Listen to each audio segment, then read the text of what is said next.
പ്രാഥമിക കൃത്യങ്ങൾ നിർവഹിക്കാൻ സൗകര്യമോ കുടിവെള്ളമോ ലഭിക്കാതെ ഇന്ത്യൻ റെയിൽവേയിൽ വനിതാ ജീവനക്കാർ നരകയാതന അനുഭവിക്കുന്നു. റെയിൽവേ ഗേറ്റുകളിൽ രാവും പകലും ജോലി ചെയ്യുന്ന ഗേറ്റ് കീപ്പർമാർക്കാണ് ഈ ദുരവസ്ഥ. ട്രെയിനുകളുടെ ഇടവേളകൾ നോക്കി പ്രാഥമിക കൃത്യങ്ങൾ നിർവഹിക്കാൻ അടുത്തുള്ള വീടുകളെയോ ഫ്ലക്സ് ബോർഡുകളുടെ മറവുകളോ ആശ്രയിക്കേണ്ട ദുരവസ്ഥയിലാണ് ഇവർ. റിപ്പോർട്ടർ അന്വേഷണം. ബാനർ ഫ്ലാഗ് വെച്ചിട്ടാണ് ഞങ്ങൾ ഇത് ബാത്റൂമായിട്ട് യൂസ് ചെയ്യുന്നത്. രാത്രികാലങ്ങളിൽ ഇങ്ങനെയാണ്.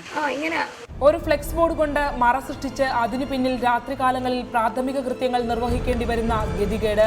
ഇന്ത്യൻ റെയിൽവേയിലെ ജീവനക്കാരായ വനിതാ ഗേറ്റ് കീപ്പർമാരുടെ അവസ്ഥയാണിത്. രാത്രിയും പകലുമായി 12 മണിക്കൂർ ജോലിയെടുക്കേണ്ടി വരുന്ന ഇവർക്ക് പ്രാഥമിക കൃത്യങ്ങൾ നിർവഹിക്കാൻ യാതൊരുവിധ സൗകര്യവും റെയിൽവേ ഒരുക്കി നൽകിയിട്ടില്ല. തീവണ്ടികളുടെ ഇടവേള നോക്കി അയൽപക്കത്തെ വീടുകളിലേക്ക് ഓടേണ്ടി വരുന്നു ഇവർക്ക്. തിരക്കേറിയ ദിവസങ്ങൾ അതിനുമാകുന്നില്ല. ഫലമോ പലരും മൂത്രാശയ രോഗങ്ങൾക്ക് അടിപ്പെട്ടിരിക്കുന്നു. 12 മണിക്കൂർ ഡ്യൂട്ടിയാണ്. ഇതിൻ്റെ അകത്തെ ജോലി എന്ന് പറയാൻ ജസ്റ്റ് ഞങ്ങൾക്കൊരു ബാത്റൂം പോലും ഇല്ല.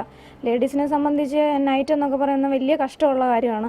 രാവിലെ 8 മണിക്ക് വന്നാൽ വൈകിട്ട് 8 മണി വരെയാണ് ഡ്യൂട്ടി. കുടിക്കണമെങ്കിൽ വെള്ളമില്ല. അപ്പുറത്തെ വീടുകളിൽ പോയി വേണം വെള്ളം എടുത്തുകൊണ്ട് വന്ന്. അത് ഇവിടത്തെ ആ ഗ്യാപ്പ് കിട്ടുന്ന സമയത്തിനാണ് നമ്മൾ അവിടെ പോയി വെള്ളം എടുത്തുകൊണ്ട്. പുരുഷന്മാരുടെ അവസ്ഥയും ഒട്ടും ഭേദമല്ല.